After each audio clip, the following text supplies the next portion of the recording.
il y a un jour dans l'année qui surpasse tous les autres. Un jour que Allah a choisi parmi les 365 jours du calendrier pour en faire quelque chose d'absolument extraordinaire. Un jour où les portes du ciel s'ouvrent d'une façon que l'on ne voit à aucun autre moment de l'année. Un jour où Allah descend, selon les termes du hadith authentique, au ciel le plus proche, et se vante auprès de ses anges, de ses serviteurs, rassemblés sur une plaine poussiéreuse en Arabie Saoudite. Ce jour s'appelle le jour d'Arafat. C'est le 9e jour du mois de Dhul Hijjah. Et après cette vidéo, tu ne laisseras plus jamais passer ce jour sans le saisir pleinement. Commençons par comprendre pourquoi ce jour est si particulier. Le prophète a dit dans un hadith authentique rapporté par Muslim, « Il n'y a pas de jour où Allah libère plus de ses serviteurs du feu que le jour d'Arafat. » Relis cette phrase. Pas de jour dans toute l'année, pas de nuit de Qadr pour les libérations du feu. C'est le jour d'Arafat, le jour où la miséricorde d'Allah se déverse sur ses créatures avec une intensité que nos esprits humains ne peuvent pas vraiment mesurer. Des millions et des millions d'âmes libérées du feu en un seul jour. Et toi, où que tu sois dans le monde, en Europe, en Amérique, en Asie, tu peux bénéficier de cette miséricorde sans avoir mis un pied à la Mecque. Parlons d'abord de ce qui se passe ce jour-là pour les pèlerins sur place. Arafat est une plaine à environ 20 km à l'est de la Mecque. Elle est vaste, aride, poussiéreuse. Il n'y a pas grand-chose à y voir d'un point de vue touristique.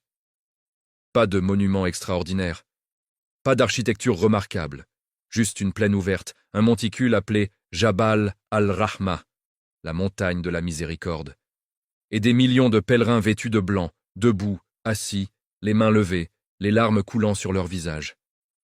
Cette station s'appelle le Woukouf, et le prophète a dit une phrase qui résume tout.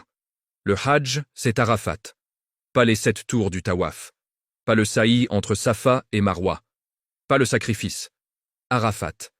Si tu rates la station d'Arafat, ton Hajj est invalide. C'est le cœur, l'âme, le moment central de tout le pèlerinage. Pourquoi cette plaine? Pourquoi cet endroit précis? Il y a une dimension historique et spirituelle fascinante. C'est sur cette plaine, ou dans ses environs, selon les traditions islamiques, qu'Adam et Ève se sont retrouvés après avoir quitté le paradis et avoir été séparés sur terre. Le nom Arafat vient du mot arabe qui signifie « reconnaître »,« se connaître ». C'est là qu'Adam a reconnu Ève. C'est là que les deux ont été réunis après une longue séparation. Et c'est là que Allah a accepté leur repentir.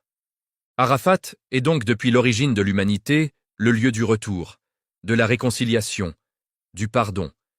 Et le Hajj perpétue chaque année ce moment fondateur de l'histoire humaine. Maintenant parlons de ce que les pèlerins vivent réellement ce jour-là. Quiconque a eu la chance de faire le Hajj te dira que la station d'Arafat est le moment le plus intense, le plus bouleversant, le plus transformateur de tout le pèlerinage. Des millions de personnes venues des 4 coins du monde, toutes vêtues du même ihram blanc, toutes égales devant Allah, riches et pauvres, rois et sujets, docteurs et analphabètes, debout ensemble dans une même supplication. Il n'y a pas d'autre moment sur Terre qui ressemble à ça. L'ONU ne produit pas une telle unité. Aucune organisation mondiale n'est capable de rassembler des millions d'êtres humains dans une humilité aussi totale et sincère. C'est Allah seul qui peut faire ça. Des témoignages de pèlerins reviennent systématiquement sur une même réalité.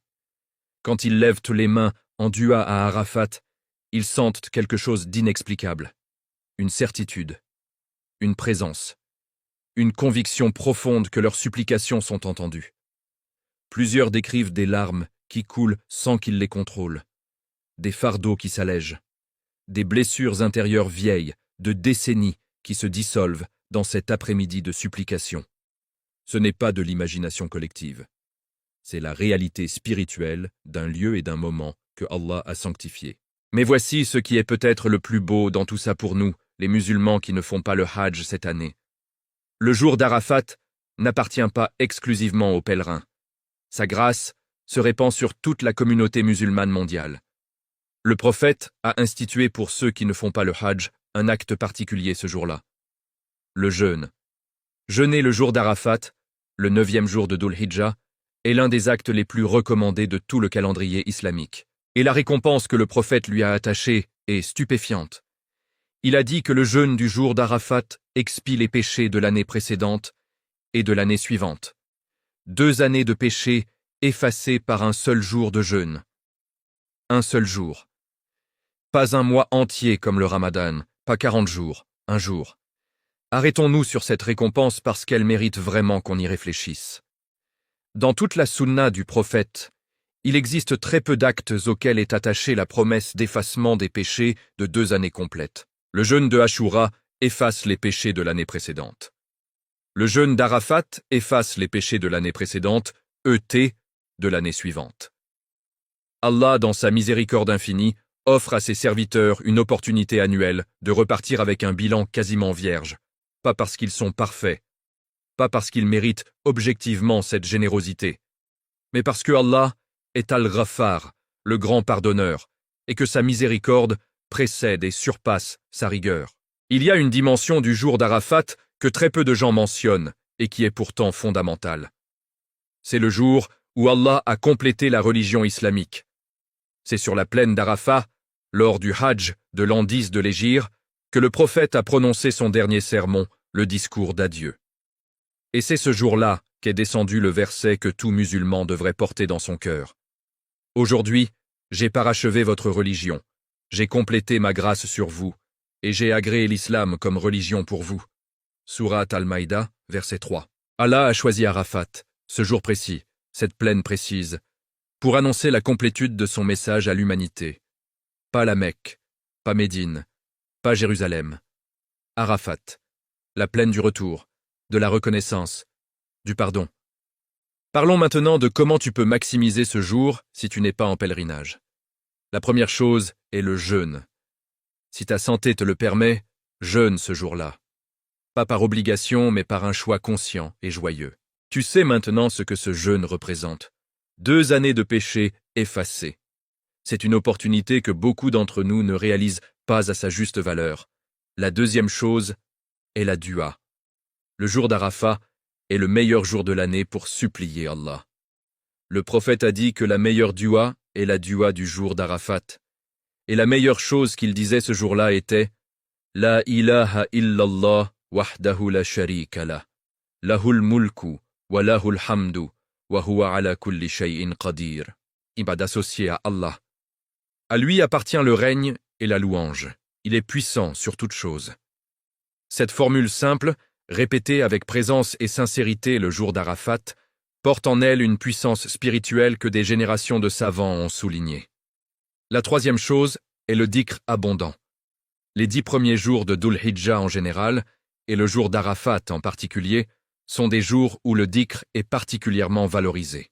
Le prophète a recommandé d'abonder dans le takbir, le tahmid et le tahlil. Allahu Akbar, Alhamdulillah, La ilaha illallah. Ces formules que l'on peut répéter dans sa voiture, dans les transports, dans son bureau, en faisant la cuisine, transforment un jour ordinaire en jour de lumière spirituelle. La quatrième chose est la sadaka. Donner en ce jour béni multiplie la récompense. Si tu avais prévu de faire une aumône, de soutenir une bonne cause, de venir en aide à quelqu'un, fais-le le jour d'Arafat. La combinaison du jeûne, de la dua, du dhikr et de la sadaka en ce jour unique crée une journée spirituelle d'une intensité que peu d'autres jours peuvent égaler. Je veux terminer avec quelque chose que j'ai trouvé profondément beau en préparant cette vidéo. Il existe un hadith qui décrit ce qui se passe dans les cieux le jour d'Arafat. Allah se vante auprès de ses anges, de ses serviteurs rassemblés sur cette plaine. Il leur dit « Regardez mes serviteurs, ils sont venus vers moi couverts de poussière de tous les horizons. Ils espèrent ma miséricorde et craignent mon châtiment. » Et ensuite Allah libère des masses immenses de ses serviteurs du feu. Le mot arabe utilisé dans le hadith est « yubahi ». Il se vante, il est fier. Allah qui est Al-Akbar, le plus grand, qui n'a besoin d'aucun de ses serviteurs, qui est autosuffisant et parfait, est fier de toi ce jour-là, fier de ta présence, fier de ta supplication, fier du fait que tu aies choisi de jeûner, de te souvenir de lui tendre la main. Cette image devrait te suivre pour le reste de ta vie. Le jour d'Arafat n'est pas une obligation, c'est une invitation divine annuel, renouvelé chaque année avec la même générosité et la même miséricorde. Et Allah attend de voir si tu vas répondre.